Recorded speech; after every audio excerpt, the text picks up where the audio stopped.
single day. Sign up at thenifty.com. Kicks, the CEO of Crypto Raiders, the intelligent degenerate. This guy knows what he's doing when it comes to letting it ride in the NFT space. And we're definitely going to be joined by Easy, among others. But before I go any further, what's going on, Nick? How you doing? What, sewer pass is almost at 3 ETH? This is getting interesting. That's crazy, yo. That's crazy. I didn't catch it. What's crazy? Sewer pass is at 3 ETH. Is it really? Yeah. That's pretty nuts. And what I think is interesting about that, I was saying that bottom tier has a ton of potential. Why didn't I just buy a bunch of them? Like, what the hell am I thinking? Again, yet another 50% gainer that I missed this week. I'm comparing that to, so what's tier 4 at? 7.5. Damn. Wow. I missed out on 3 ETH on that also. I sold that for like 4.6. Oh, talk about the feelings of regret. Infinite regret. That's what we've been talking about. Well, oh my God. Yeah, that's a significant amount. Oh, that hurts. That hurts real good. You did it to yourself, buddy. Signal, how you feeling about the progress of the sewer pass? Yeah, I mean, there are a couple of things that are happening right now. Not everyone's doing this, but I've also been guilty of doing this. It's just like middle bell curving way too much and just overthinking way too much. Like, the market is hot. If you see an opportunity, don't overthink it. If you know like the fundamentals and you've been in the space long enough, I think this is the time to jump in. I think like October, November, December, everybody was a little bit wary. Numbers were a little bit low, but Nick, I'm with you on missing out with sewer pass. It's just, yeah, it is a buy. Franelations have just been going on about it again and again and again. I'm scrolling and I'm just seeing Franelations just trolling me. Not me personally, but anyone who faded Yuga. So yeah, I think this is the time. Just don't middle curve. Just jump in. Well, okay, so now you're gonna buy sewer pass at 3 ETH? Look, I'm not gonna say I'm gonna buy it 3, but I'm gonna buy one, and I'm just not gonna put it off. And if why didn't you buy it? You were talking about this. Yeah, I was talking about it when it was 1.7, and I don't know. Oh, memes. That's it. Memes took my attention on the weekend, and then I said I was going to jump back in, and it went back up, and I thought it was going to go back down, and it's kind of getting to the point where I'm just like, I need to pay the price for my stupidity, lack of patience, and not putting my attention on sewer pass. Yeah, you'll probably lose an ETH on that trade, but it's probably, yeah. Regardless, I mean, yeah, it is what it is. I've been this is called frustration season. What we were out here listening to the macro economists rather than trade. I mean, the other thing that's nice is it's NFT season. Like, NFTs are just pumping, which is a little bit. I mean, no, up not 50%. a little bit. Like, I mean, just look at the open editions. We're getting like 3-4x's on open editions. You've got sewer pass, like Yuga carrying the market. Like, we haven't been this hot since actually, I want to say this time, probably like this time last year. The market hasn't been this consistently hot. We've actually had like a 3-week just race of volume. I'm going to say last year, but I'm probably wrong on those numbers. I think October we hit about 20 million or so, but like just at this pace and this volume and also this diversified as well, because normally it's like one project that's doing everything. Here it's just like, I mean, if you're not making money now, you're not gonna be making money any other time. So this is why off you go. she's throwing shade at all of you. No, not making money. At myself as well. Hey, we see you in the audience not making money. Let's shout out some of those people. Hey, if you actually post a comment, if you made any trade, literally any trade, because I know most people aren't making trades. Look, most people don't have skin in the game. They haven't done anything. I'll be honest, I've done very little other than my Creeps trade, my Pudgy Penguin trade, which I've lost money on both. If you've made any NFT trade, post it in the comments. We want to hear what it is. We'll shout We'll you shout out, that out for sure. whether or not you gained or lost. Just post that in the comments. We'll shout you out. Otherwise, I'm going to assume that you lost money. So let's start with one person who's losing money. Ilbic, Wassiverse. Ilbic is a part-time reply guy. He's also losing money, definitively, because there has to be another person in this market. If everyone here is talking about gaining money, you know that the majority of people are losing money. So Ilbic, shout out to you. My apologies on you. Literally losing money repeatedly. That's tough, man. That's difficult. So Benjamin, no one cares about your trades, dude. I'm reading about them here. Wow, great. Congratulations. You made some gains on sewer passes. Congrats. Okay. Had to post that, had to flex on everybody there, Ben. Gotta do it, Nick. Gotta do it. It's that time. Bull run, baby. So Grim Degen flipped 2 tier 1 sewer passes for 0.7 ETH profits on both. Congratulations. That's a solid gain. 1.4 ETH. Punk crypto for NFT. She always trades well, but she lost out on gain opportunities by selling her tier 3 pass for only 3 ETH. What a loser. Are you seeing any of these? What? Did Fantastic Vibes really buy a portal at 0.19? I did see yesterday there was a wide range of prices on the portal. Some people are just making gains on that. Like I see people posting some gains. The other thing, I grabbed 8 sewer passes in the past few days. Damn. From Mirel. Is it Mirel? Is his Twitter account or her? I don't know. Grabbed 8 sewer passes. Congratulations. That's making some gains. Okay. Just remember to take those gains at some point. But who knows? Maybe these sewer passes end up being worth more than Bored Apes. That's probably going to happen. That's the problem. Lego Batman said he made 0.7 Ethereum on memes. Shout out to Easy. That's a pretty good place to be. Do you have any more shout outs to do, Nick? Yeah, I see a number of people talking about Nakamebit cards doubling money on the flip. Jay Blanco, KH Taylor, both doing trades with that. Shout out to them. I see xoao.og bought some ENS domains. Okay. And holding their crypto skulls, no losses, no gains. So basically you didn't trade. Test tube Ted says to trade these nuts.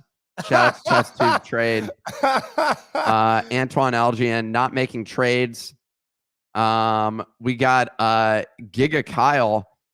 Found this in my wallet. Had no idea how I got them. Sold both for 0.5 ETH. Here's the answer how you got them in your wallet. You just got scammed and robbed. I'm just kidding. They did get 2 memes by 6529. Just mysteriously showed up in their wallet. I mean, some of these gains, like the Sergito play, for example, that's like a straight up. That's a straight up like bull run level gain where Easy was buying it for a quarter ETH and then selling it at almost 3, or I don't even know if Easy sold it, but he had the opportunity to. Yeah, so that's like a proper bull run gain for sure. Like that's what it used to look like, So that's an interesting sign. We'll have to see if it sticks around. I mean, a lot of people got airdropped them. Apparently, I see another person, Rug Guy, or Rye Guy, who got the same thing airdropped. So we got screwed, Pio. I don't expect airdrops. I mean, I don't even expect Jonah to let us buy his thing, right? Shout out to Jonah, holding those chips close to the vest, man. Yeah. Supporting investors, even for people interested in investing in his company. Shout out. Maybe he comes on stage, takes the heat. Maybe he takes that heat like a champ. Someone says my trade blur farming.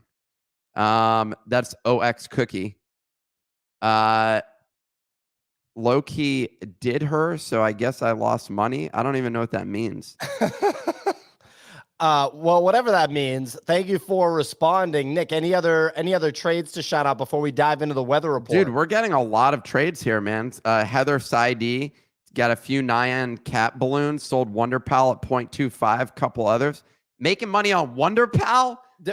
So my question for Heather is, has she been holding Wonder Pals for 1 calendar year? That's the question. Pumped like yesterday for no reason, just absolutely rocket fuel from like 0.001 to a quarter ETH. Exactly. And so did she buy it at 0.001 like a genius, or has she been holding it for a calendar year? Well, we don't need to ask those questions. We just asked her to post the response, and she did. And so shout out to her for doing that. Minted 12 Nyan balloons from Ziga 6. Ziga B6, now at around 1 ETH profit. Let's go. Did you guys get any of those? The orange balloon? No. I got the They're cat. like 0.007. I Yo, got the is there cat. still the video part of this or Yeah, I DM'd you the link, Frank. no way? Okay, I'm gonna join in from Japan. Let's go. Maybe we can get some man on the street Japanese action live from Japan. We'd like you to interview people there, Frank, while you're on the street. It's actually fucking nuts, bro. It's like snowing in Tokyo for the first time in like I guess a decade. I mean, me and actually like I'm booking. Me and Eden just changed our flight to today to get out of here because it's getting fucking nuts, man. I don't know what to say. Like I saw people like blowing away in the streets today. So yeah, it's kind of intense. Like we're packing our shit, but Eden's taking a nap right now, and so I thought might as well just hop on the Nifty Portal show. In the meantime, Japan is basically one of my favorite places to travel to. I've been there all of one time, and that one time was a magical experience. Having snow there is even better, though. There's some great photographs of Japan, snowy Japan, a classic with a nice what do you call the oh my god, I'm gonna mess up the word. Sushi. No. Okay, thank you. I was thinking more of the those places that have onsen, which is the place where you have the hot tubs and stuff. There's great photos of onsens out in the countryside with snow coming down, and I just picture myself sitting in that environment and just being like, damn, we sold the Nifty for $40 billion. Like, that's just an insane situation. Did not realize that I was going to become a multi-billionaire from talking shit on Twitter Spaces. Jonah didn't have an opportunity to invest in that. No. Lots of people didn't invest. They were fading it. And here we are with $40 billion, which is basically like competing with like some of the wealth generated by, Mark Zuckerberg, I think of, Elon Musk style old money, wealth. cruise and hotel line families. Yeah. So we're going to be up there with that based on just us having these sorts of conversations on a daily basis. So yeah, that's the style. And that's and where will we be going? Japanese onsens. Okay?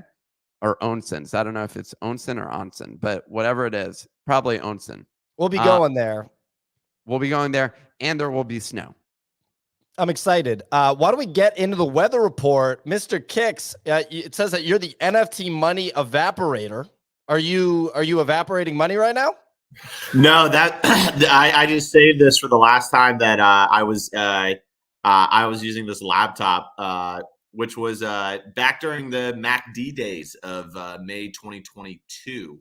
And at that time, I was evaporating money in NFTs. In hindsight, lost a good chunk of money during that 2-month stretch.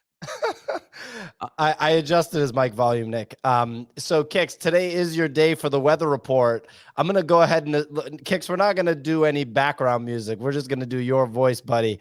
There we go. Yeah. Please let us have it. Let us have it. Dun-dun-dun-dun-dun-dun. Today's weather report by Captain Kicks. Hello, everybody. Today is Tuesday, the 24th of January. The year is 2023. OpenSea volume, $14.5 million. That's very nice. Leaders still holding strong despite crypto doing well. We have apes at 73, Mutants 14.4, Punks, also known as a stable coin, 65.9.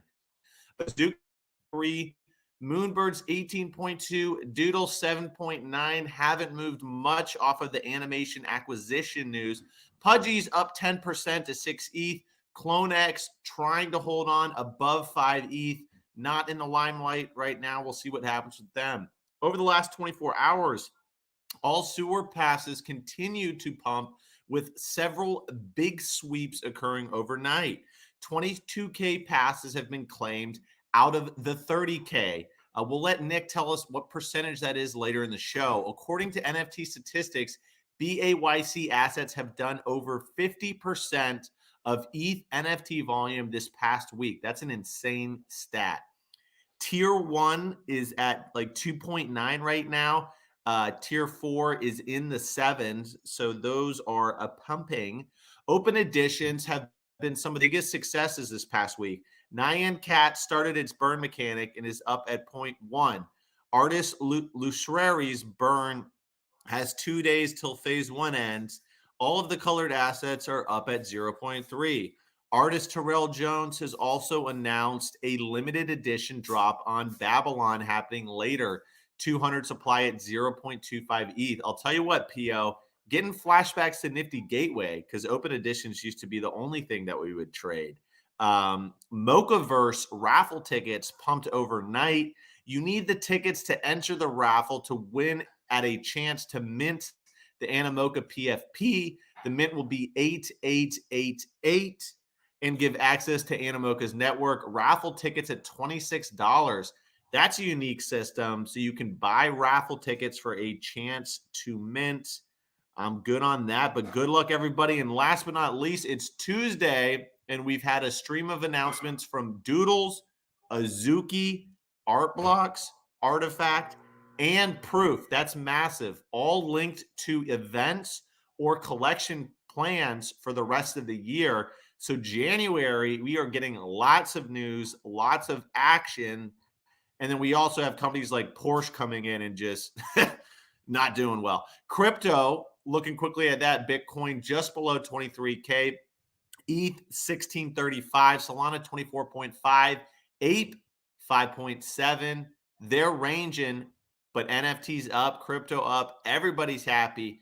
As Signal said, if you're not making money, you should probably just quit the industry. Back to you in the studio. Porsche, you'd make 60% if you'd minted that. Apparently, or actually, what wasn't the mint Under price mint 0.5? right now? It's 0.91. 0.91. Yes. Oh, and it my only bad. I got sold like 1,500 of the 75. If you were the first like 30 mints, there was offers for 2 ETH. Exactly. Wow. So Porsche has minted approximately 1,400 out of the total supply of 7,500. That has, think about this, okay? So they were going for, and these are the other updates. So I'm just going to share these right now. This is, timely. They were going for a total supply of 7,500. They, on the 1,400 that they've minted, they've made over $2 million. So they were really swinging for the fences. They were like, we're trying to make like 10 million bucks off these NFT bozos. Like, you know what I mean? Like, we don't get out of bed unless we rip off NFT bozos for 10 million. And the market didn't, agree with it. 6,100 NFTs remain unsold. And there has been public criticism over the high price of the drop. Do you know why, guys? Because you don't get it's a high anything. Price. And you don't get anything. No, that's not true. You get to work to help them build their Web3 future, is what it said. So it's an unpaid internship that you pay for. You pay for the internship. Pretty good. Anyway, Rtfkt has announced their 2023 journey. They said that this year they're going to focus on their foundations and core collections. They mentioned the release of Project Animus, which is going to be a major IRL event at the end of the year. And they're starting to ship physicals.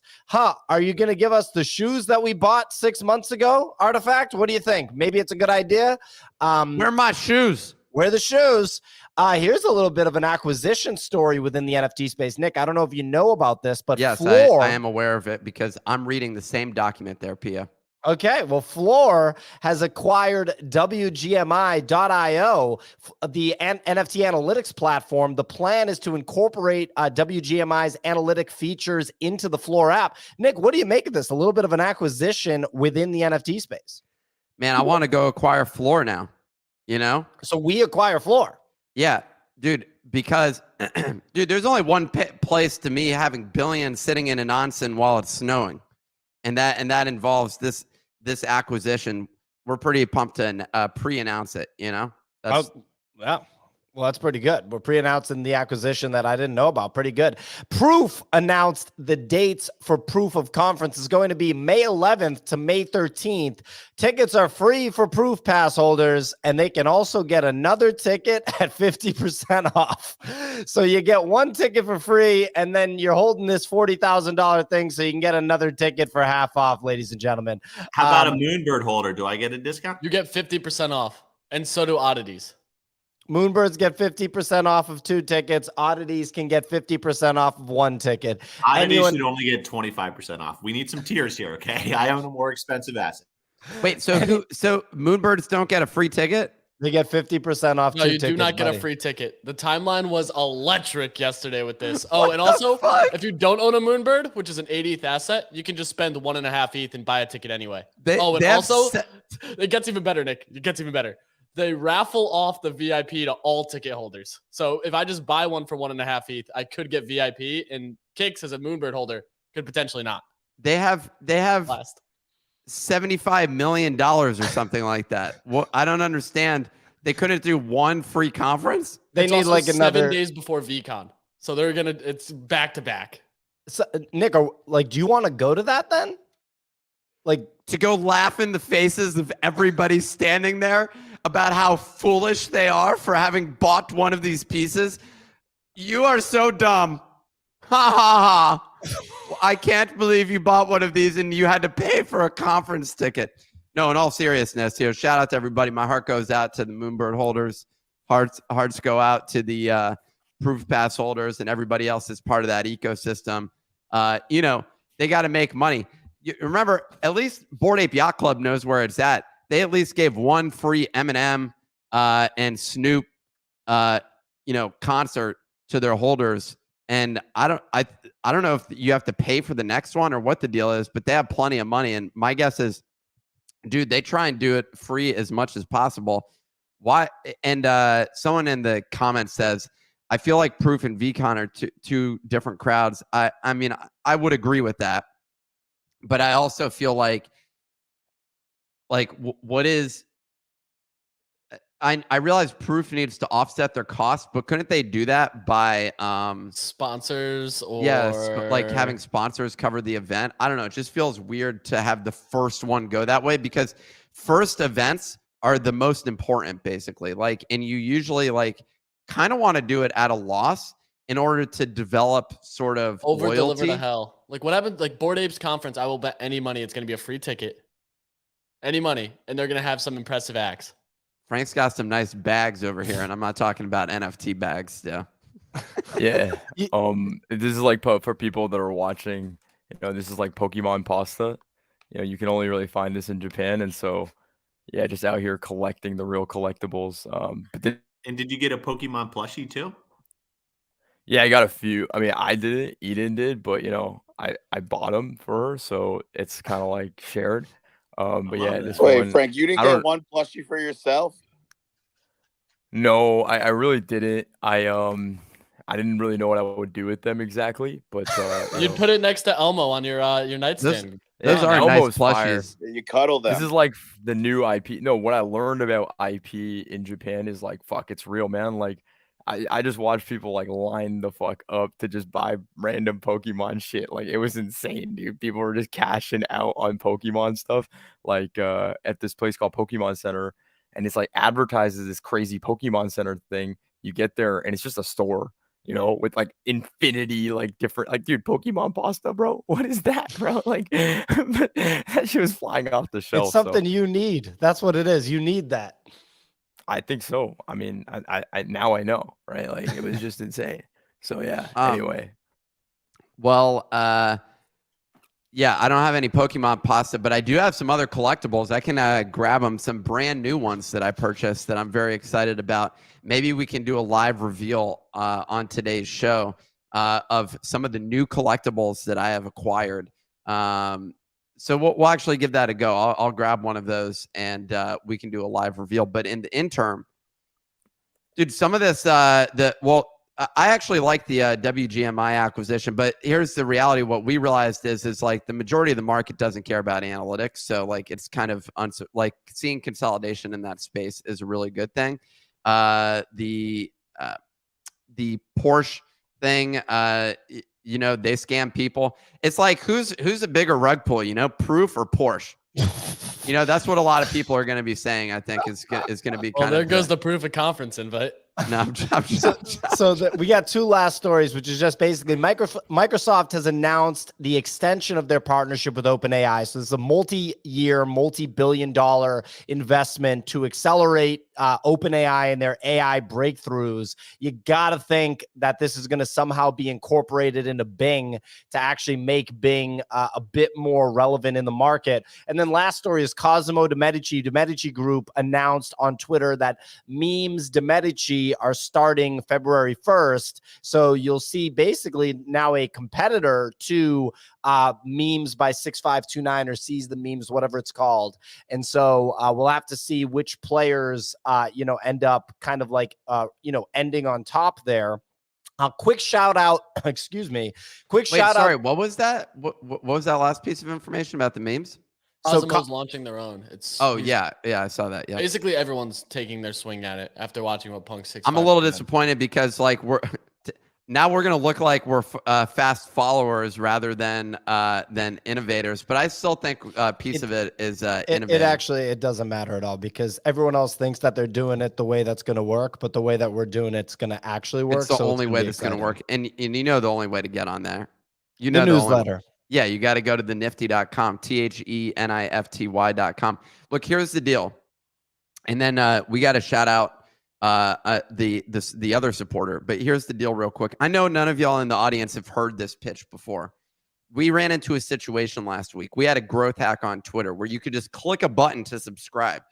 Unfortunately, we realized that growth hack at the tail end of that growth hack being functionally available. We could have been doing it for a longer period of time. Our numbers would be much more significant. Our investors would be incredibly happy. I would be incredibly happy. But alas, that growth hack is no longer there. And now you have to go to a website, but you're going to be happy going to that website because there's a new website that's launching as well. And that's going to be even more exciting, more revolutionary, some people have even said, and more likely for me, as I said, to end up at my onsen in Japan with while it's snowing to have a beautiful photograph of me alongside my billions of dollars. But in the interim, head on over to the nifty.com, go check out the website and sign up for the list. We're giving out more NFTs, and by more NFTs for now, those are actually premium NFTs. Those are portals. And the price of portals doing decently. We're at $400. They were at $420 yesterday, by the way. Almost $420.69. Your boy was excited about that. If it was at that price, I would have just been absolutely thrilled. Let's just say, I don't know what the right price is for these, but the bottom line is you're getting them for free by signing up for that newsletter. So how are you... Well, why wouldn't you do that? We've given away thousands of dollars so far. I see some commenters sometimes being like, did you guys really give it away? The answer is yes.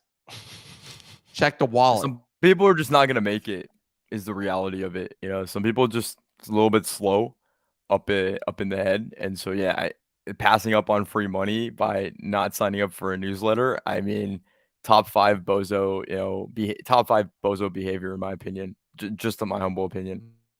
You heard it from Frank, and he knows what's up. He knows he's met many a bozo, and many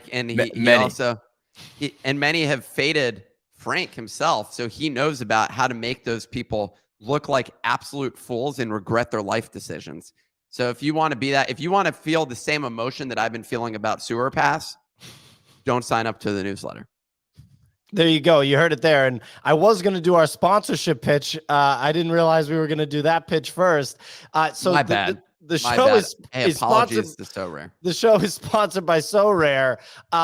I think I've talked about this before. In January, there's over $9 million in sales on SoRare. That's average 780K sales dollars in sales a day. The average sales $40. At this point, SoRare is one of the biggest games in crypto with millions of registered users, hundreds of thousands of monthly active users. That's what mass adoption actually looks like. 80,000 people playing in a week, 70,000 people playing in a week. And it is built on Ethereum. Starkware specifically, which is layer 2 Ethereum that's designed to scale to millions of users. Now we're talking, it's a free-to-play game where you can claim NFTs as prizes to either continue building your lineups to win better NFTs or sell those NFTs for US dollars or ETH.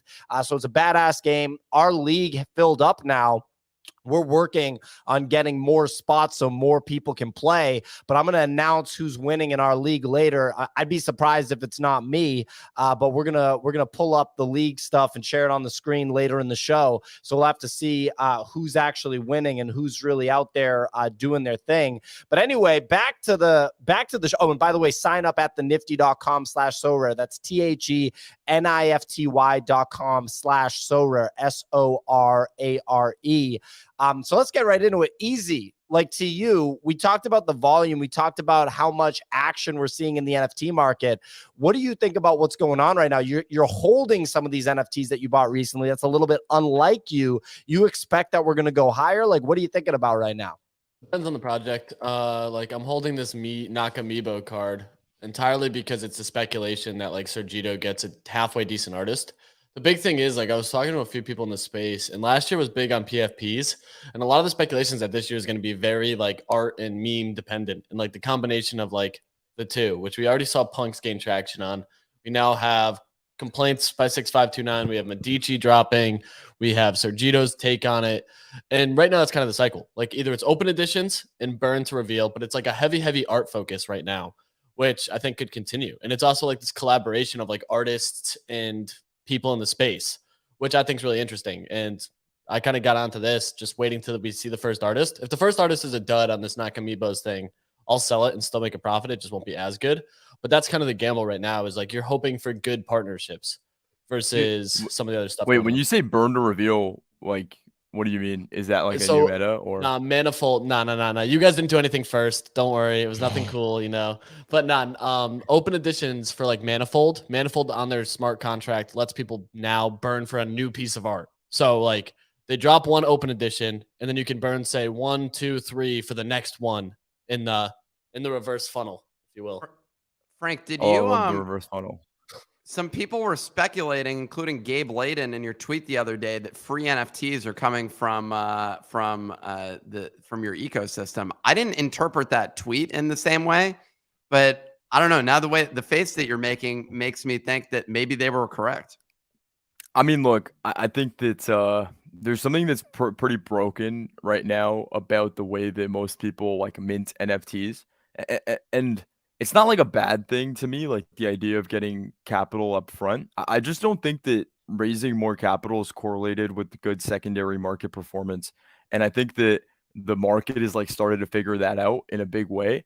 And obviously, like the Porsche mint recently, like, is an extreme example on the other end. But it's like this idea of just minting, like, and that means that it costs money to mint. I don't know. I don't know if that needs to continue forever. I think that we have an interesting take on it. And so the next announcement we're doing, I think, will spark a lot of conversations around, you know, how NFTs, like another route for how to launch like a strong NFT community. And yeah, I think free NFTs are really cool. I don't think we're going to be doing it in the same way that Gabe and some of the other people are thinking about free NFTs. But yeah, I mean, that's definitely close. When's the announcement? To the track. Ideally January sometime. Like, I'd probably only come down to clutch like last moment in January, but yeah, that's what we're working towards. But here's the best headline I can say is, you know, I was shouting from the rooftops that I felt like the scholarship like list process would quote unquote like break the internet or be something that everyone would talk about in NFT Twitter for a while. And I feel like this is going to be that like times 10. And yeah, I've just never been honestly more excited about something that we're doing than what's coming up here. And it's going to be revolving around, you know, how do we like create NFT communities that are die hard but don't suck And yeah, that's kind of the headline. And so it should go pretty nuts. Like, I think you guys are going to cover it pretty frequently, and a lot of people will, because it's going to be exciting to see. Well, maybe we can partner with our groundbreaking platform. But in all seriousness, we're about to launch something that I think is, I don't know if everyone has their own ideas of what makes sense in this space. And I think a lot of us are thinking about down the path of like mass adoption, basically, not people that are trading $15,000 NFTs. Like that market of $15,000 NFT trading just isn't going to expand all that much, right? Like maybe we triple or quadruple into some epic bull market. Even then, now you got 200,000 people, which is like, okay, like that's great, but you're not going to get the millions of people who are trading, you know, that expensive of an asset. It's just not going to happen. So we need those big numbers. And I think on the mass adoption side, like obviously that's just the most, you know, that is the buzzword so far of 2023 and late 2022, I'd say too, with NFTs. I think what people need to understand about their bags when it comes to mass adoption is like, this is where content creators are going to become the most important piece of the puzzle. And I don't know if everyone's seeing it this way yet, but let's just say that Facebook launches fucking NFTs and now there's millions of people that are interested in NFTs. Okay, great. We've gotten to the first step of mass adoption. Now what? Well, they're going to go through and like, whether it's Google searches and search engine optimization, whether it's YouTube videos, whether it's Twitter, they're going to try to like figure out more about the NFT scene, and people that are making content around their NFTs, or like, how do you make it so that the new people that are coming in see your JPEG that might be worth anywhere from $2,000 to $10,000 to $20,000 as the grail NFTs, and make it aspirational to get the more expensive NFTs. And that is something that most, you know, hobbies or most things that people collect tend to have, where the deeper that you get into that hobby, the more you understand what is like really valuable, or what are the hidden gems. And that's what creates that second layer of, of speculation. And so, yeah, I just think that content creators this year are already painting the narrative of NFTs in a big way.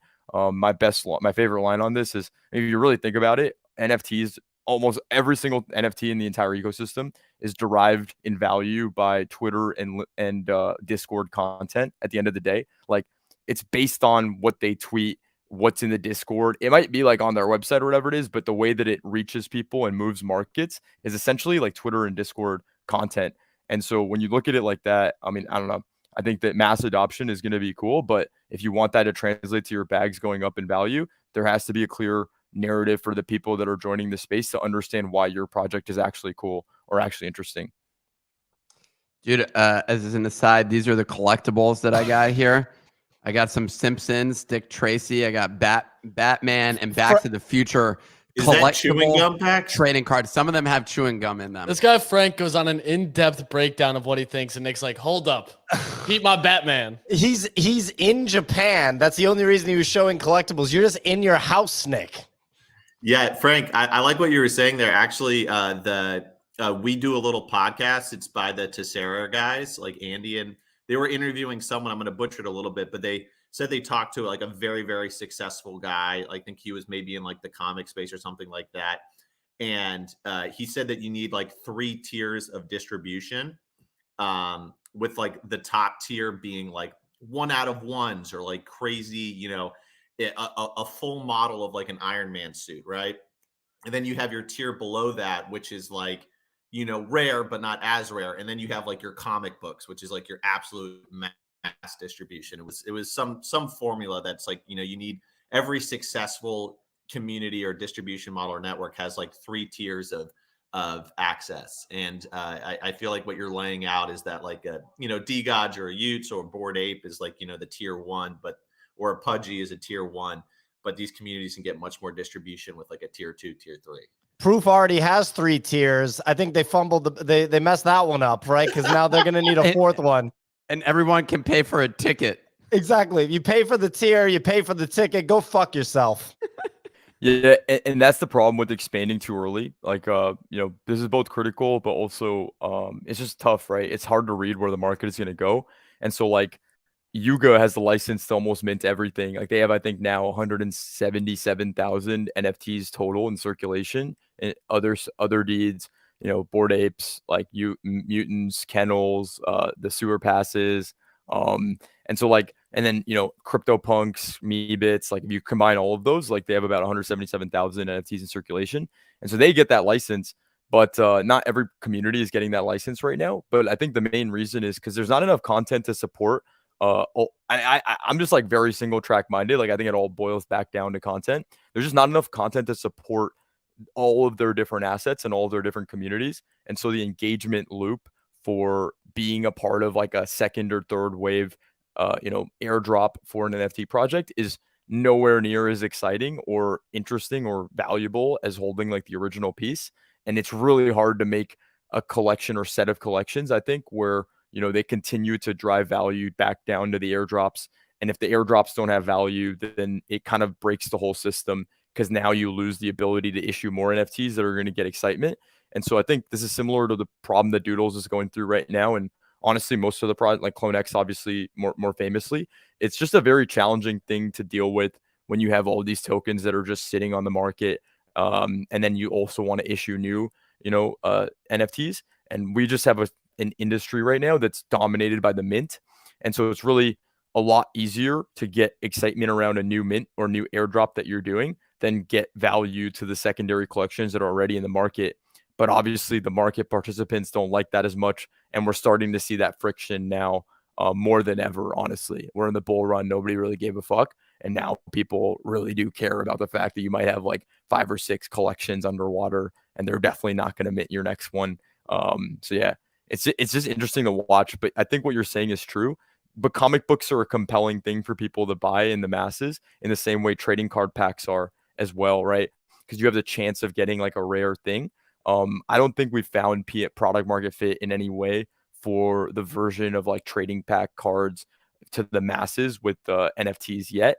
I think it's inevitable, but in order to do that, you need to have really fucking strong IP before that, I think. And yes, Frank. Yeah, Nick, you hearing this? You hearing this guy right now? I'm liking what I'm hearing right now. Very exciting times ahead. This is going to be very fun.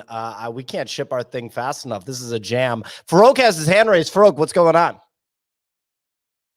Yo, sorry. I think what Frank's saying is right. I think people were just trying to follow the BAYC model early on, like when they dropped the doggos. I think the only brand that's actually managed to bring proper value to a secondary collection properly like that is actually them, right? With the Bored Ape Kennel Club that continues to like have value and be a part of like the actual utility of what they do every step of the way, whether it's getting a higher tier on your mint, or maybe when there's the evolution, it seems you're gonna need your dog again from what we're seeing.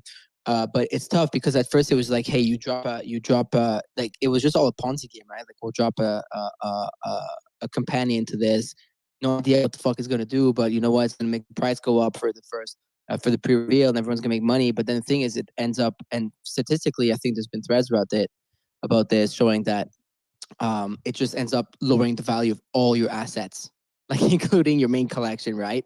And I think perhaps like Azuki with the beans are probably gonna also like figure this one out. They're doing pretty well with it at the moment. Depending like what happens next, nobody knows, but they're probably gonna find a way to nail it, knowing how well they're operating. But it's also about like managing from a founding perspective, like to explain exactly like kind of like set rules of like exactly what that NFT does in a way, or like what's the actual utility behind the NFT, or if not, it's just an art project or whatnot. Because then people get very confused when you put a lot of NFTs out, and they get lost in the sauce. So that's super important. Like, that's what happened to Rtfkt. I mean, Frank is right, which is why they have the burn thing today, which I'm pretty excited about, because I think like they're gonna try and clean house, and we may witness like one of the first big NFT brands successfully clean house if they manage to do it properly, which I'm sure they will, and I trust their team to do so. But you end up with so many NFTs in this loss. Like I think another good example a lot of people don't want to talk about is like Anonymous, which is so many NFTs that it's hurt the main brand so much that then you have like the main collection go from like 5 ETH to, I don't know what it was last, but it was under 0.5 ETH, and all of this is not because of a lack of, let's say, showing up from a founder, of a lack of delivering on products. Look, I don't know, because I wasn't part of the ecosystem, but in my opinion, it's just like a confusion in the marketplace with a lot of NFTs out there, right? So we have a lot of NFTs when you put it into perspective, especially with the PFP coming up. So you'll be above like 50,000 NFTs. But the thing is, like, I think what's important is to is to really like make time to actually like separate all of them into different categories and utilities, and actually like make sure holders understand like what each and every one of them does, right? And have like a really set game. If you look at OSF and Mando, like they have the rec guy, which the roadmap is literally LOL. But then you have like I love that. I was going to say, so one thing that's interesting to me, Frank, Froke, is so basically same thing. You get, so you rec guy, Exactly. for example, rec guy, you got, if you held DGen's access pass, am I right about that? Yeah. Okay. Exactly. And so it was like a free claim, right? So it's like, okay, here's a PFP that's free if you already had our ERC 1155 quote unquote membership. Exactly. Pass. Well, I think that DGen's access pass is comparable to our portal in some ways. Like, is there like, what do you make of the fact that the market values rec guy very high, right? It's so that's like really interesting. Yeah. And then the DGen's access pass is valued similarly to the portal. Like, what do you make of that? Do you think that's like something to think about? So that's interesting because we were talking about it last week with Mando, where like it was like, wait, isn't that like underrated when you think about it? Of course, like NFA, I do own 22, but the thing is that when you think about it, like the DGen's access pass got you like the rec guy, but also got you the tabs, right? Recently, so technically, like that's like that kind of like their mint pass / like access to an ecosystem. So tabs are like what 0.13 right now, and rec guy they hit 2 at some point, so they're at 1.35. And the digital access pass is also gonna be access to like the tools and products they're putting out with their finance, all their analytics and data stuff. But yeah, it's similar. I think it's interesting, dude. I think a lot of these passes are underrated, right? And people are not realizing that those are actually the main accesses to like ecosystems and to utilities coming forward. Like I know for a fact there's going to be we're going to have a run up pre Corey Van Loo drop on the membership on the Genesis NFTs, and then there's going to be like probably somewhat of a sell off after the fact, because that's just what happens every time. It's unfortunate, but what people are not going to realize is that's still going to be that's still at the end of the day like your main like NFT. It's interesting, PO. I think like it's important to really like put it on yourself, like on the team, on the project, to really like explain what every single NFT does and what their part is in the ecosystem. I think like as you grow, like different NFTs do different things, because we're going to have brands in this space that are going to be massive. We have 13,000 holders. Let's say today we're going to have 100,000 in a couple of years, maybe 1 million. So it's important in a few years. So it's important to really early on, like say what does what. I was talking to Benoit, who's the founder of Rtfkt in Paris, a couple months ago, and I was telling him that I think that the issue with the ecosystem is, am I supposed to? No, I'm just is that a rule here? I'm Okay. So I was like, yeah, maybe it's a thing here. But like I was telling him, like, yo, like we got confused at some points. Like you need to have a website or something that just is like a fucking structure on like a thing that shows us like this does that.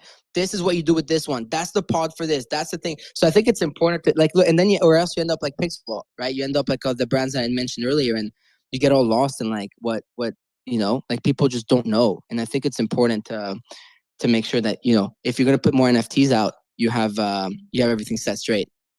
Yeah, no, I think that your analysis is fantastic. I mean, look, we can dive into this, but I just feel like a lot of different entities in the market are coming to the realization of the same thing at the same time, which is fine. And now it's going to be who can actually do it the best and do it in the most engaging and captivating way. I mean, we got Frank on the show. Wouldn't be surprised if he does a good job now that, we're hearing, I think we got the announcement of the future announcement. I'm sure the actual announcement will come on our show, I'm assuming, Frank. But anyway, like last time. But what I was going to say is I think you're going to see a separation between people that quote unquote get it and the people that don't. And after having several conversations with other founders, with other people that are quote unquote building in the space, hanging out with people in person and hearing what they have on tap, I'm like, oh, these people don't get it.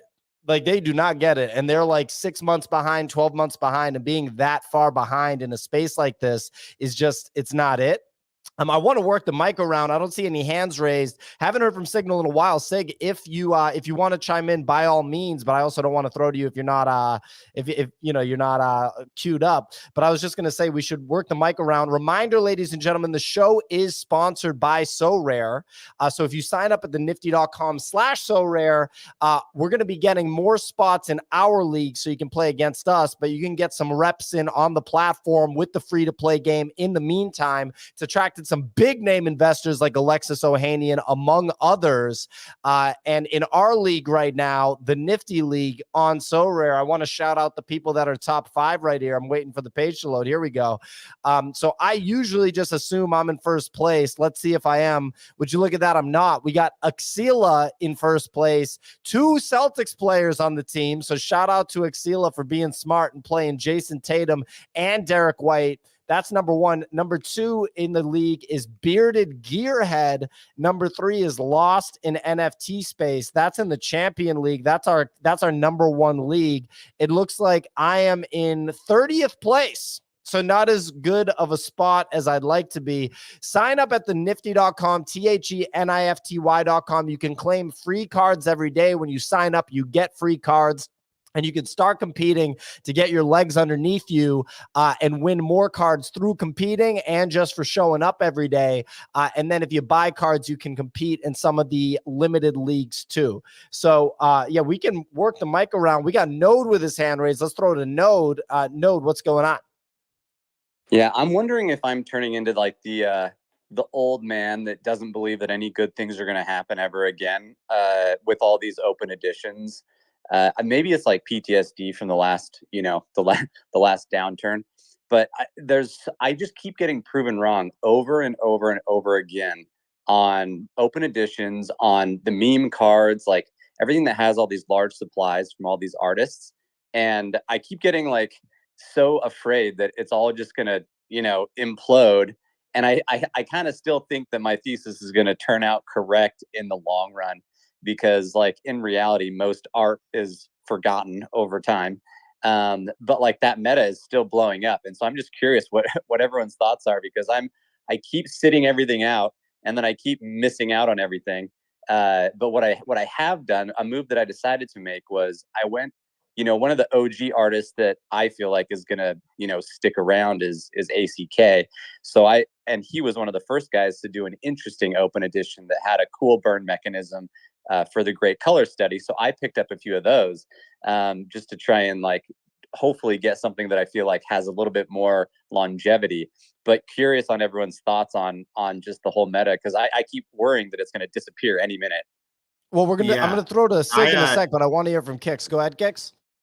Yeah, I was just gonna say I think like open editions are a little bit different pretty different than what the memes project is doing. Like I think open editions, like we were literally doing this in January 2021 on Nifty Gateway. Everyone did open editions and then everyone came up with these burn mechanics. Here's the thing, like burn mechanics don't create value. They just transfer value to another art piece. So I could definitely supply see squeeze. That's it. Yeah, it's all temporary. Shock. Yeah, 3 Lau did it with his Nifty Gateway project called Faces. And I watched these things like pump like 6 different times over 2 months for different burn mechanics and stuff like that. So I think the open edition stuff, will probably, fade away in the next couple of months in terms of it being like the hot thing. Not saying people aren't going to do open editions, but I think like what people like memes are doing, that's different because that's like a unique distribution model, right? Where like it's like an art blocks, but if you got priority access to mint the next art blocks, and they gamify it, which is cool. Like the one Yeah. today went to only people who hold one card. The speculation is it went to only people who hold one card and are net new holders. And it was a much larger supply drop. So like they gamify the ever living hell out of like the different ways to do it. So it's like it keeps you on your toes, it keeps you engaged, it almost makes you like try to guess what the next thing is going to be, and then they just prove you wrong again. Yeah, exactly. That's like an innovative distribution model that can only really be done in NFTs. Traditional art, creators can't really do that same kind of model. So that's like actual NFT innovation. So I would look at that as like separate as like the current art open edition meta, which I think will probably. It will obviously always be around to the end of time, but we're probably in like a temporarily excessive excitement around those. This is the real NFT game, and I was going to say is truly this.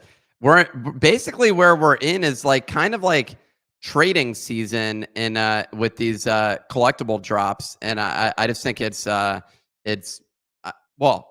to see. I think that the true fans are going to be active with this. Then you got the more robust trades. Pio, you wanted to say something on this before because I wanted to ask Kicks about something unrelated real quick. Okay, so real quick, and then we got to go to Signal who has her hand raised. But we'll hear from Nick on his unrelated thing. Hopefully, it's not too long. What I was going to say is I don't think that the open edition burn trend will be this long-term thing that ends up, being a notable part of the market. I think that the Punk 6529 angle is interesting. I think that the reason that angle works is because of 6529's perceived status in the space where whales are interested in what he does. He is basically a blue chip entity in the space of sorts. And so when you attract whales, that's a great first step. And then because he has the resources, he's able to onboard really big artists that have work that carries value. And then he had the mechanic of you got to have one to get the next one. There's a little bit of randomization. That's why that one works on layer 1, like on Ethereum, where people have to pay gas fees and with a primary sale. So that's actually that's the hardest thing to figure out how to do because there's so much cost involved. But because of the value, like for example, and I'll throw to Frank in a sec, for example, Easy brought up the other day, Easy was like, but it was 0.06 to mint and you can sell it for 0.6 right after. It's like a 10x every time or something like that, right? The NFT space really, really likes that. And as you can imagine, rightfully so, of course. I'm curious to see what the long term looks like for that and how it sustains long term. But I actually wouldn't be surprised if it continues going really well as long as he continues working with really good artists. So that's my thoughts on that. I think that you're going to see a different version of that exact thing. And I'll just kind of leave it at that. Frank, you raise your hand. What's going on? Then we'll go to Sig, and I do want to get to Nick's unrelated thing too. Yeah. So yeah, I'll make it quick because I also want to hear from Signal too. I think the very simple way I try to categorize like metas, starting, ending, what creates a meta, etc.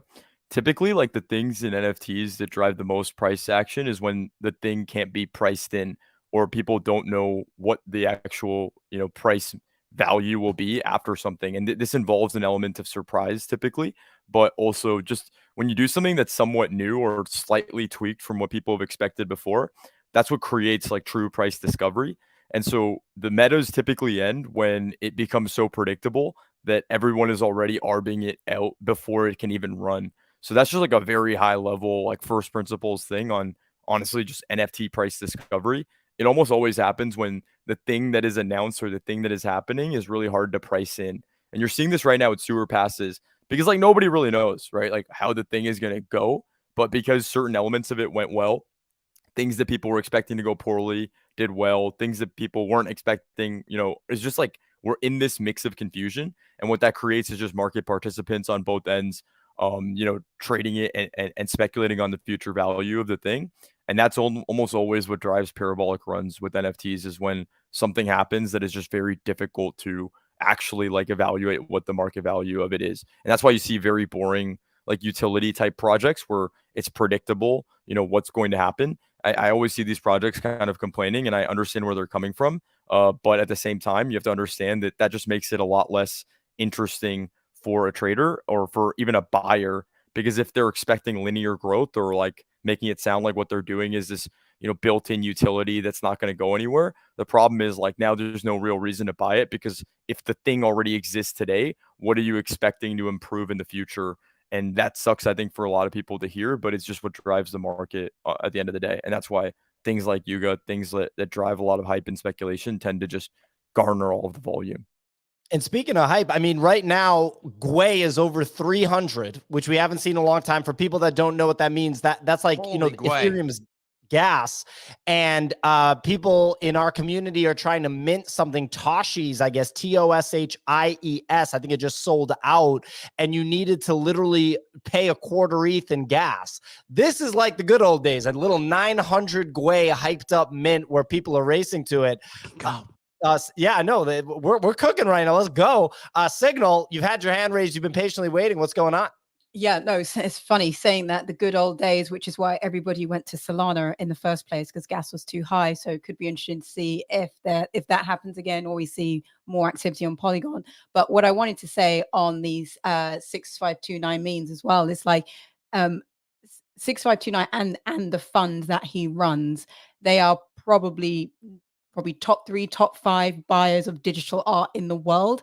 And so you have to also think about who is the entity behind these collections. If you have that track record and that history of buying digital art at that scale and essentially being a champion of artists, creators, as well as being very well known for aggressively bidding on, certain pieces by certain artists, him and his team already had the authority, the provenance, track record, like everything, to make the meme successful. And then of course you have very interesting supply, demand, and then sort of raffle allocation mechanics. So that's one of the strongest reasons why it's done so well. It's not just the random you set at the top of the Ponzi. Is the fact that everything that he has done for art in the past 12 to 18 months has culminated to this point. Hence why you have this like perfect storm of just money printer go burr. And then secondly, just looking at the market as well on the open editions node, I'm on exactly the same page as you. There's it's like feeling way too hot at the moment. But what I would say is like, just because there's lots of them doesn't mean that then all not going to do well. I think out of this particular moment right now, we're going to get 1 or 2 special collections that go on to do like an ACK again. And I think the best way to identify that is to look at the artist, how they're doing the burn mechanics, how they are actually communicating that on Twitter, on Discord, how fast that communication is going out, how are they hinting, like really like study the burn mechanics, because they're not all the same. And I think people could miss an opportunity if they're not studying what the artist is actually trying to play out for these open editions and then driving future value. Most of them, as they're saying, won't do well in this period, but there will be another color study. We got a lot of supply going up and price going up, and we all suddenly wonder, we're like, can this sustain? No. That's what, but that's if you faded that trade in 2021 in September, you literally just lost a bunch of money because you were like, wait, this just doesn't seem reasonable. But then you started buying things and price just went up and you made money. The reality is, I feel like I got caught flat-footed here. Unrelated to this, I mean, this is the game. The biggest NFT game at the moment is trading on OpenSea and Blur and elsewhere. That's where that's the main game of the moment. That main, in addition to the sewer pass game, but essentially that's the main thing. Which is the question I had for Kicks. I saw you tweet out, and this is completely unrelated, but related to the gaming side, that you're doing your new game that's going to drop with Mid-Journey AI artwork, and I was just like, for real? Like, that's pretty insane. Pushing the limits. That's a bold move there. So maybe you could just quickly share what the rationale is behind that. Yeah. So we're building an on-chain game. And if you think about an on-chain game, right?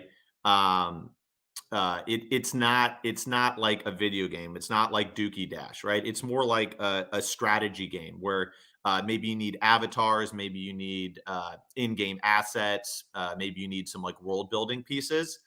But the game is more strategic, like decision making and risk and reward, instead of like I'm picking up an Xbox controller and grinding it out. So yeah, the game's called Cyber Stadium. Basically, it's a new concept we're trying out, which is a closed loop game. So it means that 100% of the primary revenue and 100% of the secondary revenue goes into the rewards pool for the game. And so people are going to be competing against each other for that rewards pool. But they're the avatars that are like their kind of, profile pics of their NFT. That's all going to be generated through Mid-Journey. As they're fighting through this game, they're going to get, weapons, armor, chess pieces, pistols, grenades. Those are all going to be generated through Mid-Journey as well. And then we're doing some world building with Mid-Journey. But basically, there's a lot of like innovative concepts and game loops that you can make on chain. And I think there's some really powerful synergies. Like, once again, I keep talking about how, seize the memes is something that's only possible with Web3. It's not possible with Web2 art, right? But because of Web3 and blockchain and ownership, they're able to just click of a couple of buttons, be able to create a new allow list based on previous holdings to like mint new things, right? So that's like true Web3 innovation. So I think there's going to be lots of game loops that can live 100% on the blockchain, be 100% on-chain game that are going to be very innovative, but can be built by like teams of 2 or 3 people, where it's a Solidity engineer, it's a game designer, and it's someone that knows how to do Midjourney, right? And there's a lot of projects out there.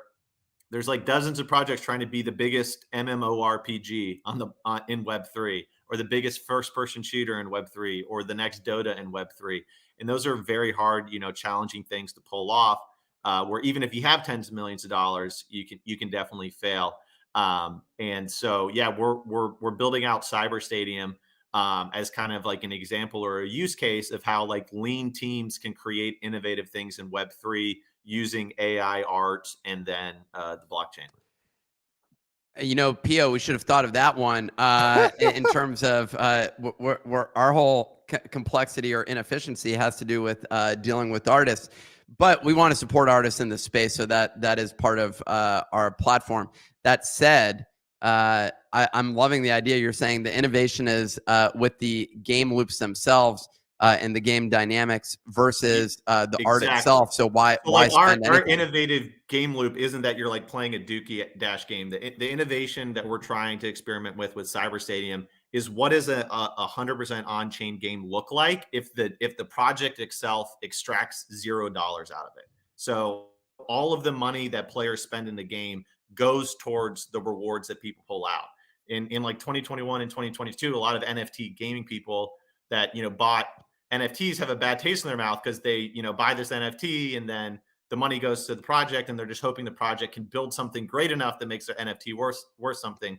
We're like, what happens if the NFT is worth something literally because 100% of what went into the NFT, 100% of the OpenSea secondary is going into the rewards pool that everyone's fighting over.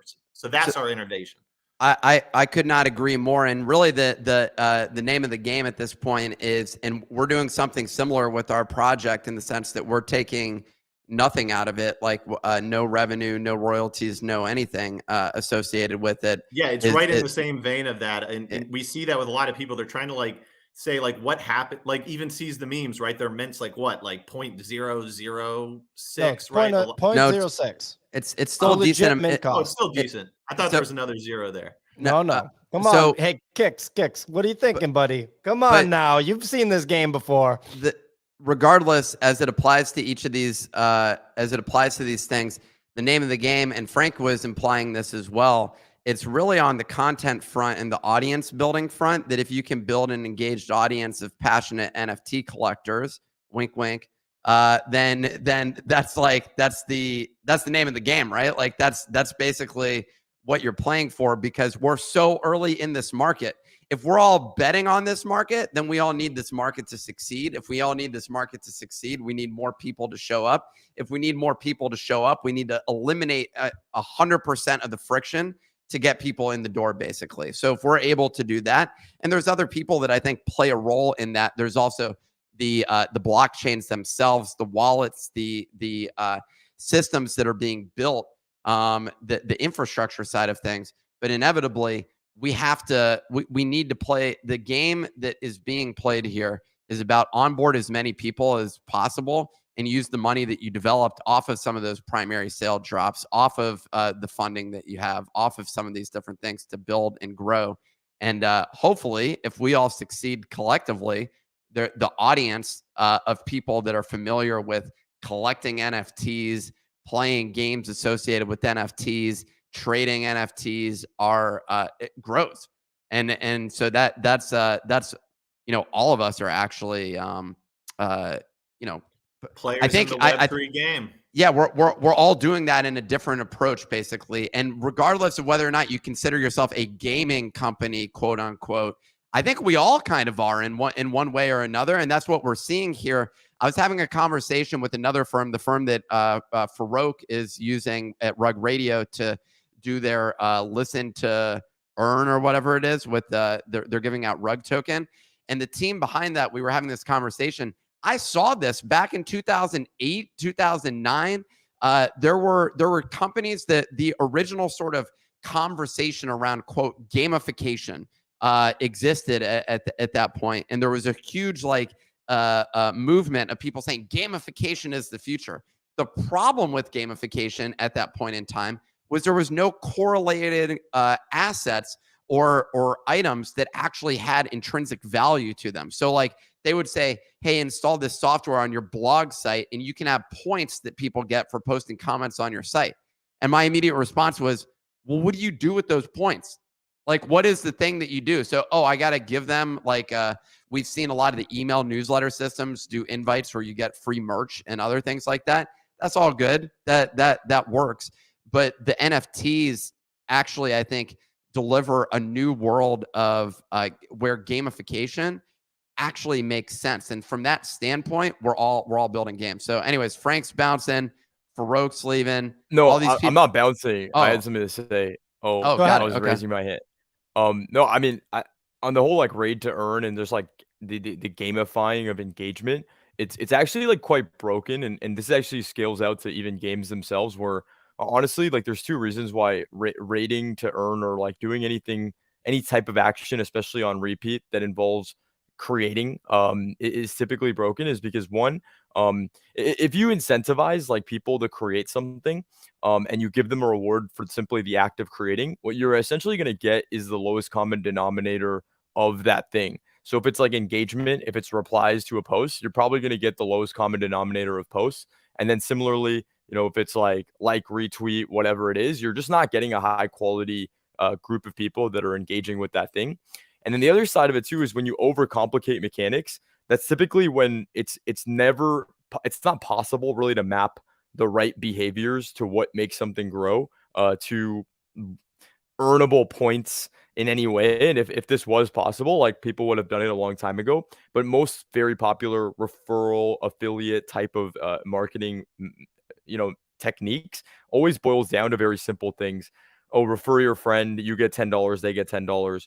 Mr. Beast, subscribe to my YouTube channel. You might get into one of my videos where I'm doing crazy things. And it always almost like boils down to a very simple mechanism, because that's what allows for the most creativity and the most amount of like high quality engagement and interaction.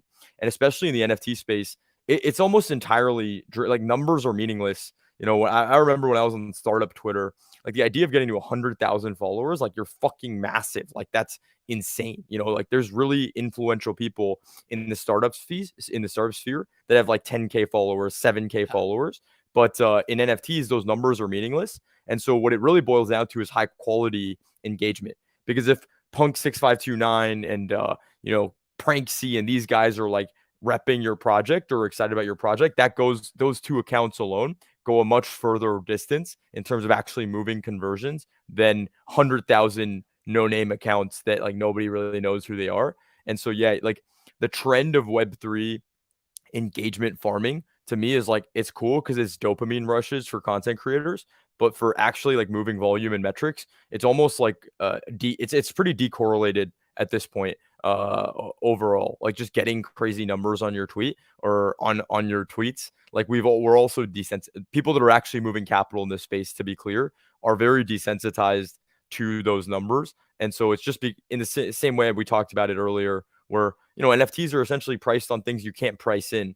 And in the same way, like engagement, rating to earn, like building too many mechanics that are complicated around, while it might feel good on a whiteboard or might feel good on a white paper, it's typically breaks. And I'm saying this as someone that's done like 100 of these bounty programs and different like attempts at trying to do this. And it just ultimately leads to the lowest quality content or lowest quality input, and also doesn't lead to the real metric movers. Yeah. It actually makes me wonder, like some of the sort of growth hacks being implemented right now, like allow list hacks, which frankly, Gabe Layden has basically smashed and demolished. Like we were like, oh, the allow list hack is done last year when Psychedelics Anonymous, or I guess 2 years ago, dropped that. And then we fast followed on that trend. Gabe Layden just brought it back basically and like absolutely fucking destroyed it. Has over 500,000 followers in like no time. And we're like, wait, hold on, this still works? I have a very clear explanation on why what Gabe does is okay and why when other people do it, it ends up not working out. Gabe's audience is anybody on the planet Earth, essentially, right? He's very locked in on doing free NFTs, and he's very locked in on the idea that like he wants to onboard a large group of people, and he doesn't actually care about the amount of money that they have, nor does he care necessarily about the whether or not they're going to mint his thing, because it's a simple button that you need to click to actually mint these free NFTs. The place where people get fucked up is that they think that 100,000 Twitter followers means 100,000 people willing to spend $100. And this is not even like NFT math. This is just basic business, right? This is like basic startup growth, basic business growth, where it means nothing. If you're selling a luxury watch and you have 100,000 followers on Instagram, but none of the people in your follower base can afford that watch, you might as well be at 0 followers, because you're not actually and that's moving the TikTok. them. That's the TikTok Yes. conundrum, that people have 4 million followers on TikTok that can't sell anything to them. Exactly, because that's why people with really tiny YouTube channels can generate millions of dollars a year because they pick the right niche, and they're in the right niche where there's actual capital to be moved. The best example of this is MKBHD, who when he first started out was just doing tech reviews because that's what he liked doing. Happened to be that he picked one of the most valuable niches on the fucking planet Earth, which is like consumer electronics reviews, where there's a ton of money and a ton of capital. And think about it, he's literally like doing things that will influence someone's purchase decision. There is very few niches in the world that are as valuable as something like that.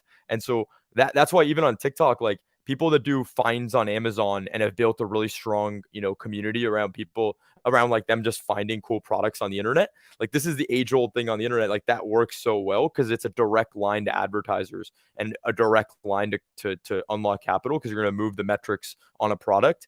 You doing engagement farming on Twitter, asking who is active right now, I promise you is not moving the needle on how many people are going to mint your eventual NFT, because it's not even that it's dishonest. It's just like not correlated. Like It's the low people that are quality interacting content. with that. Yeah. It's not targeted growth, and non-targeted growth is essentially it's the Jordan Belfort, the whole thing with like sell me this pen. Well, the moral of the story is like why do you say that? What's the idea? Well, the way you sell the pen is say, hey, I need you to sign this contract. Oh, I don't have a pen. Oh, well, now you need a pen. So now I can sell you this pen. And so if somebody doesn't need the pen, then there's no point in trying to sell it to them. You could tell them it's the coolest pen in the world. It's shiny. Jesus touched it. If they don't want the pen, if they don't need the pen, they're not going to buy the pen. And in the same way that people treat Twitter content right now, if you actually have a goal around your content, the best thing that you can do is be clear about that goal, so you attract people that are interested in the things that you're going to make. So when you do want to unlock that monetization route, it's like a much more direct pathway to do that. And that doesn't mean you need to have huge numbers in order to do that. Very few things you need massive numbers in order to move. And usually the things that those are commoditized anyway. So yeah. Dude, I'm got liking Nick's this. gears turning. Well, no, I like the analysis. I agree. Like, I mean, you're spitting the like preaching to the choir on my end, which I like. I feel the exact same directionally with all of these things. I think what's really exciting, man, we can't get our project out fast enough. Basically, there's multiple projects we have, but I think we finally like. Man, I'll just save it, man. I have another one for. Yeah, go for it. I have another. I was just going to share some context, which is I also feel like what's happening is essentially when the NFT boom happened in 2021, and all of us were like, holy shit. And we figured out ways to like drop our own projects, basically. And we each did it in different ways. If you ask, well, what are those companies doing?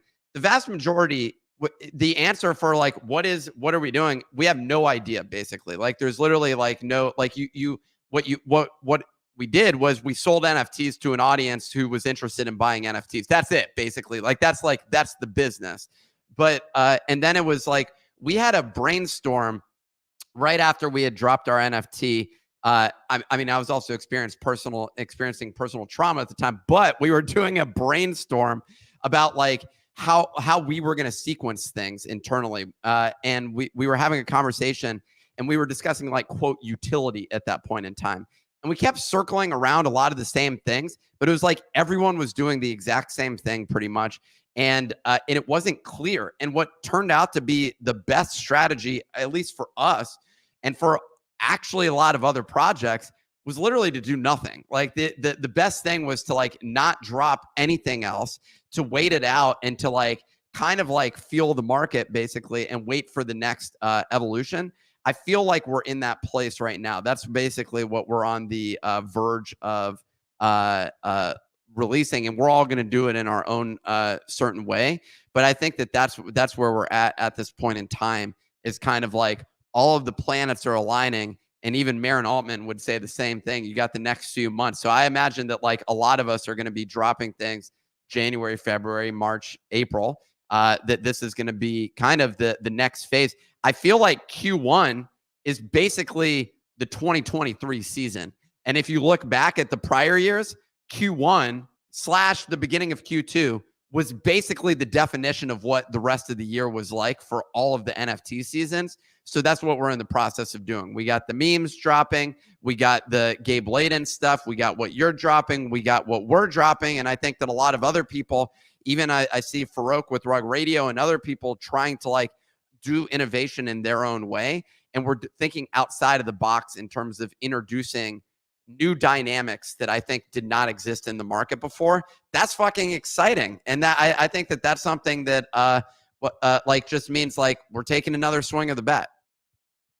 Yeah, and so the thing I think that I'm very curious to hear your take on, because you spent a good amount of time earlier talking about onboarding the masses. Like this year, Q1 is going to be a massive time. Something I want to on the same note on the growth thing we were just talking about. Here's an interesting thought experiment, right? So let's just say that you want 100 people, you want 100 NFTs to be bought from your collection. There's two routes that you could take. I'm just using two extreme examples. You can have 100 that you can gain 100,000 followers, and you assume that 1 out of 1,000 of those people are going to buy. That's going to lead to hitting your goal of like 100 NFTs being sold. But the other route is you might have one person that onboards 10 of their friends, but that one person is like a hedge fund guy, and he has 10 friends that can all buy 10 of your NFTs. And so it's the same number of NFTs that get bought, but it's a different growth approach. And so I think a lot of people need to be at least, you don't need to have an answer of where those buyers are going to come from, but at least have a little bit more thought around what the right answer for your collection is. Because for Gabe Layden, obviously his answer is he wants to onboard a ton of people because his market size is everybody with internet connection, because anyone can get a free NFT. But if you have an NFT right now that's sitting in secondary for $1,000+, well, all of a sudden your audience size is shrunk. So you don't need to get the same number of followers as Gabe Layden does to move the same number of NFTs or to create as much impact for what you're doing. And so I think when we think about mass adoption, I think it's one of those things where you always have to frame it in the context of like, what does it matter for? And it's something I'm curious with you guys, with Nifty and the things you're coming out with, is like, does it look more like the hundreds of thousands of people consuming, whether it's content or being excited about the NFT itself? Or does it look more like, a set of people that can afford multiple, and that moving essentially the same metric? So if you ask that question to like Mr. Beast or something like that, I feel like if you look at him, well, we all watch Mr. Beast because we're studying him, right? So like if you're paying attention, now I don't buy the things that he's advertising. I don't download the games. I don't do any, like I don't interact with basically any of his sponsors. I've walked by a Beast Burger, but I didn't like buy a Beast Burger. So like I'm just not his clientele. But I am a consumer of his content, and I enjoy that content. To answer your question, I don't think we can force interest necessarily. Like you're talking about it, you're basically mentioning it, that either the market is there. You said it with the pen. The market is either there or it's not. We're not going to change the market, right? Like I'm not going to suddenly, I don't think that it's our job necessarily to change consumer behavior. Our job, and as someone who does a lot of growth hacking, my job is to run alongside you and give you the easiest path to actually take that turn that you already wanted to take, basically. It's literally that. And you could break this down even further into a math equation. So Mr. Beast, we use that as an example. So he gets 60 million views in a video. If you assume a 1%, even a 1% conversion rate on the advertising in his video, that's 600,000 people, right? That's 600,000 purchases on that 1% conversion rate. My guess is he actually has a much higher conversion rate than that.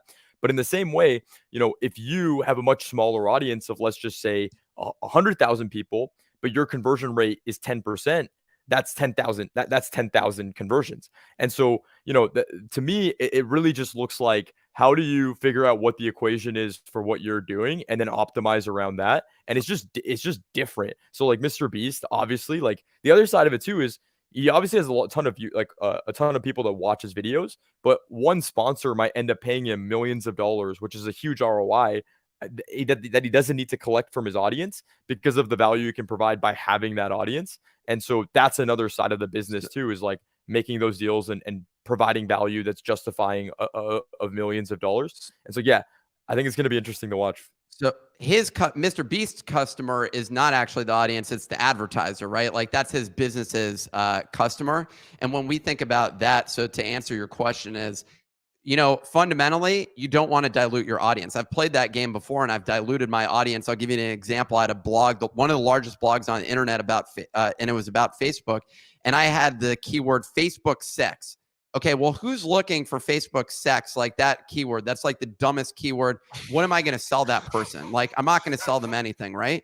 But sell them some sex. But the advertisers would come and basically would say, wow, you have one of the largest blogs on the internet. And they'd go and look at that number and they were interested in that.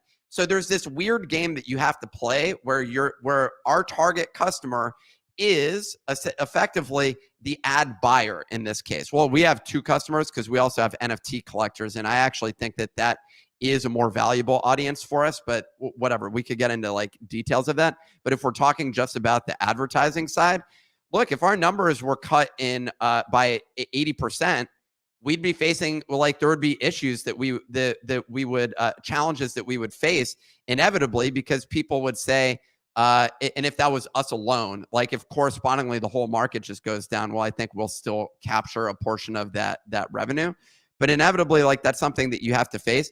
And so you walk this balance where you're like, how much do we growth hack? How much do we diminish the value of our audience, basically? Because essentially those key people that you're talking about, let's call them NFT whales, for example, they'll just tune out and they'll stop listening. But maybe they weren't even listening in the first place. And maybe the product that we actually introduce makes it easier for them to interact with our content in a way that's frictionless, takes less time, like you're saying, or like I said, runs alongside where they're currently at, basically, and makes it easier for them to participate, not more difficult. And by that act, we actually win both sides. We end up with a larger audience, and we end up delivering something that the whales are more interested in interacting with. And that's the thing that I'm most interested in is that possible? Because if so, that's like the most upside value, right? The best summary I have for this is like the internet has moved towards a direction of it rewards exponential growth over everything. Like it is just moving in that direction. There was a time where Mr. Beast was posting a video, once every week, sometimes twice a week. And obviously he's moved towards like doing one every few weeks, but making content that just genuinely goes viral. Like that that dude's just not growth hacking anything. He's just making content that's like inherently viral and obviously has his audience, that he has today. But if anyone here has experienced virality, whether it's on Twitter, TikTok, YouTube, whatever it is, like you know that there is something that's so magical about that. And there's an experience of it, like just taking a life of its own, like true virality. And I've gotten a chance to experience that on TikTok, on Twitter, on YouTube to a certain degree as well. And all of those things that is like the North Star. And so when I think about growth hacking in 2023, I think it sounds so cliche to say, but it's like, just make a good fucking NFT project, like make good fucking videos, like make good fucking Twitter spaces. Like that is so, like we're in an age where the algorithms are working so good for us. Like growth hacking is almost like a 2010s term because it involved the world where algorithms weren't curating and actually distributing great content because it needs it. Like the algorithms today need great content. And so they've extracted away all the things people like. You don't need to fucking optimize hashtags on Twitter. You remember when that was like a thing? You don't need to like figure out the right meta tags on a YouTube video as much anymore. And similarly with TikTok, I've seen videos with no caption, first time on the account, hit millions of views because it is trying its best to serve great content. So the platforms are doing its job of extracting that away. So now what it looks like is, how do you just make something that's fucking dope and people want things that are dope? And the people that are going to win are the people that don't overcomplicate it too much. it's fun to do the growth hacks. It's fun to like lubricate the process of something going viral. But people's North Stars should be exponential growth, because that is strictly what NFTs reward. That is like a linear growth NFT. Like, does that thing even fucking exist? Like, even right now, as we're sitting here about with Nifty Portal, it's like, I just know in my mind, I hold them. I'm like, there's going to be catalyzing moments that are going to send this thing. I don't think that it's going to tick up, you know what I mean? Like forever in a straight linear line. It'll probably What's your dump catalyzing price, moments. Frank? Are you going to dump at like I don't have 1.8 one or because honestly, honestly, I don't have one because if I do end up having a dump price, that means that I've gotten generationally wealthy for my portals. And so you that's, don't want people to front run your target either, right? No. I just rarely, honestly, I rarely sell NFTs because I feel like the only ones I buy are like homies. And I'm just like, I want to just be a part of the wave. And Yeah. I think I have like cool friends. So that in that way, like, you know, I think they're going to all crush it. And so I feel like when I'm going to sell is when it's like so stupid not to. But I'm not stressing about it. I could get a new car when selling this one. Exactly. And then that way, if I tell you that, then you're gonna be like, oh yeah, it makes sense. Just like anyone in the community, if they sell a DGOT and they're like, bro, I paid my mom's hospital bills, I'm like, bro, sell your fucking DGOT. Are you kidding me? Like, you know, it's one of those things where I want it to be super obvious, but right now I have no reason to like sell any of these NFTs, and excited to just hold them to 0 or hero. Dude, I'm on the same page with our own NFT, but man, we went over, but this was fun conversations about growth hacking and also just building something legitimate, which is what I think we're all in the game for. We got to show you what we're cooking up. Primarily, I'm interested to see if you like the PFP. That's the because you're the PFP master, so we got to see what you think of the PFP. But anyways, appreciate everyone listening today. Also, shout out to So Rare for making the show a possibility. Speaking of sponsors, trying to compete against Pio. That's the name of the game. You can't. Actually, you can. He's in 30th place, 30th people. Place. You probably kick my ass. So, yeah. You just go to the nifty.com/SoRare. And, you know, basketball season is well underway. We're still in football season, but that's wrapping up. And basketball season is well underway. If you want to participate, just go over to the nifty.com/SoRare. Get on the list. Not get on the list. Sign up. Sign up. Get free NFTs. Talking about free NFT season. What are you doing? Dropping them on you every day. Literally, you just show up and you get one every day. Sounds like a familiar call to action. I wonder if we're going to do something like that. Anyways, go over to the nifty.com/SoRare. Check that out. And highly recommended. Anything else that we got to say here, Pio? I think that's the show. Signal, close us out. You muted, Sig. Yeah, sorry about that. What I'm going to say, guys, is that if you're not listening to people like Frank, where they literally spit straight fire for the last 20, 25 minutes, and you're hearing a debate between him and Nick, and Nick is not being sarcastic, I'm telling you, you should have a pen and paper and be taking notes, because they are literally telling you what you need to be doing for 2023. These spaces, I know they're funny, I know they're entertaining, but you get these moments of seriousness where I'm like noting down, because 2023, all these people, they're coming in hot. So that's class for today, people. See you tomorrow. And here's a closing message from me is you think that there's not something going on. That's what you, the listener, you're sitting there in your chair. You have a coffee in your hand. You're drinking espresso out of the mocha the way I do. Your pit bull's over there chewing on your shoes. You think that something is not about to happen. And what I'm telling you is that something's going to happen. And I'm excited to just punish you if you counter trade the P machine. I'm just telling you, the Nick machine. The P machine. That's me. That's me, okay? Pio's running the peen machine over there. That's an interesting one. Hey, thanks for joining. Do you need me to play the music, or what's the deal? I do need. I'm going to end the YouTube stream. Bye.